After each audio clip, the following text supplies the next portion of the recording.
ขอต้อนรับเข้าสู่ช่องปามาแพนด้ามาพี่เร็วๆแพนด้ามาแพนด้ามาพี่แพนด้ามาบ่เห็นอายุไปแพนด้ามาเร็วลูกมาอยู่กับยายพี่มาพี่เร็วแพนด้ามาพี่มาแพนด้าจะทำน้องเด้อ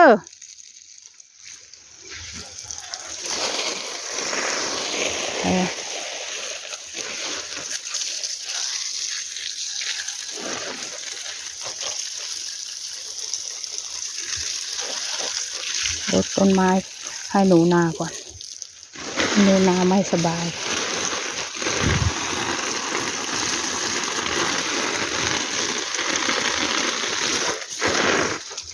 แพนด้ามาแม่มาพี่เร็วลูกมาแพนด้ามาพี่แพนด้ามาเร็วแพนด้าเปียกแพนด้าก็บ่มาจักเทื่อแต่ว่ามันไม่กัดหรอกมันก็กลัว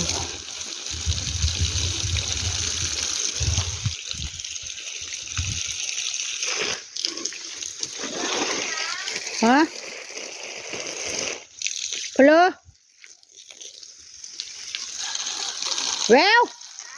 เบิ่งมาแพนด้านะไปนะพูไปพูลาทางเฮือนพูมันย่านนะ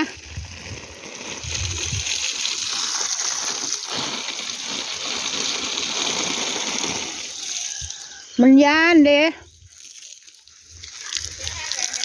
พูไปทางพูลาเฮือนใหญ่พูมาใหญ่ก็มาใหญ่แล้วบริเฮ็ดอย่างดอกมันหักย่านนะ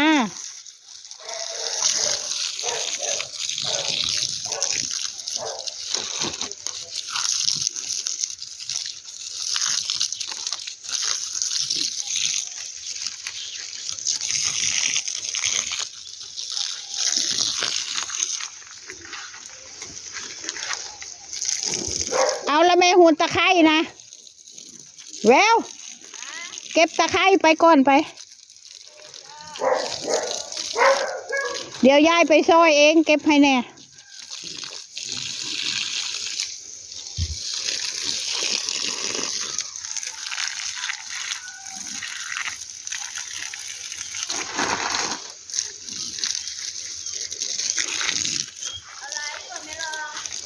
ว่าพอกินทันแล้วเนาะ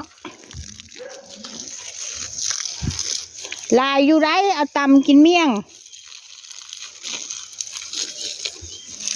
มองพี่มันงามตะไคร่นะเห็นอยู่ประมาณน้อยนะ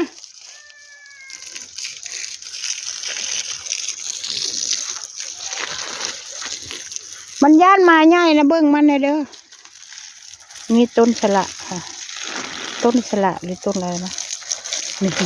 ที่เป็นน้ำหนาวเป็นน้ำหนาวต้นสละเนาะแซ่บและต้นสละยายชอบกิน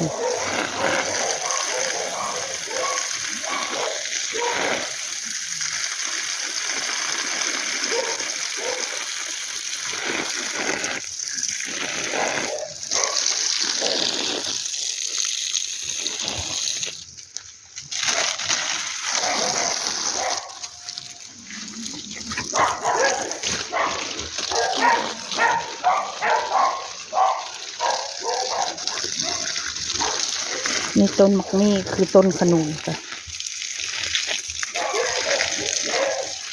เบิ่งมาน้อยเลยเด้อ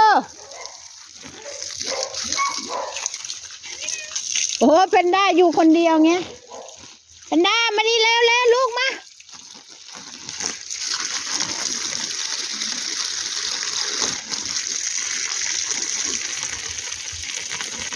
เพนด้า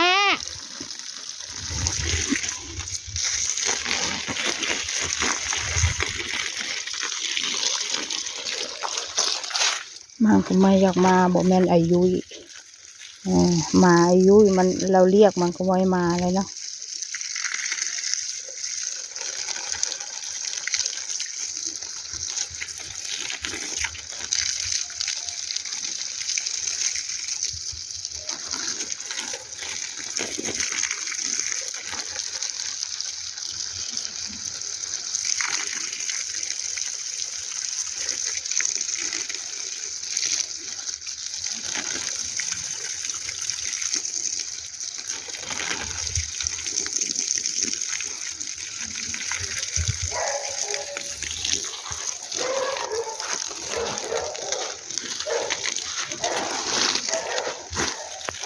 อันนี้ก็สละเหมือนกัน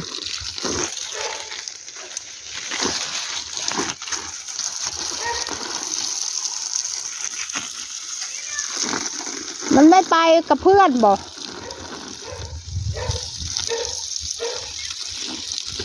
มันไปกับเพื่อนเนาะมีแต่ต้นมะพร้าวจากบ้านหนูนาค่ะเพราะว่าหนูนาปลูกแต่มะพร้าวค่ะมะพร้าวกับสละ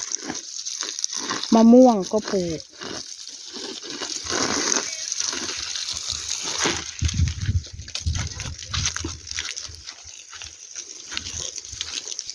กล้วยก็ปลูก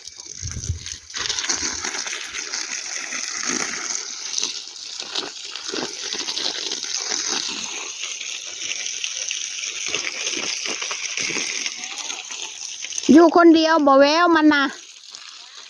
วันแพนด้านะอยู่คนเดียวบ่มันย่านเนาะ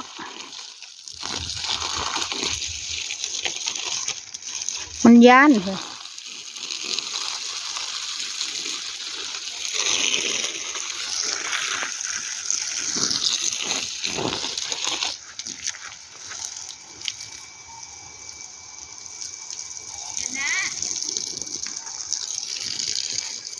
จูสายแพนด้านะ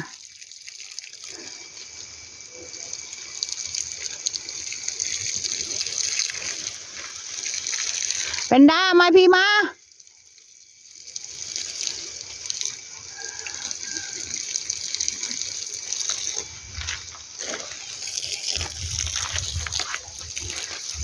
เดี๋ยว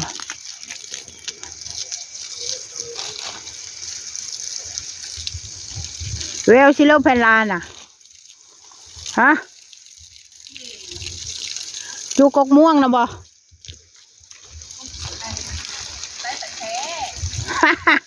มันย่านนะมันย่านบ่ไอ้แวว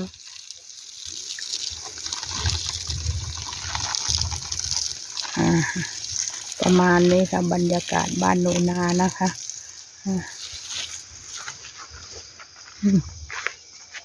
ขอจบคลิปแค่นี้ค่ะอย่าลืมกดไลค์กดแชร์กดติดตาม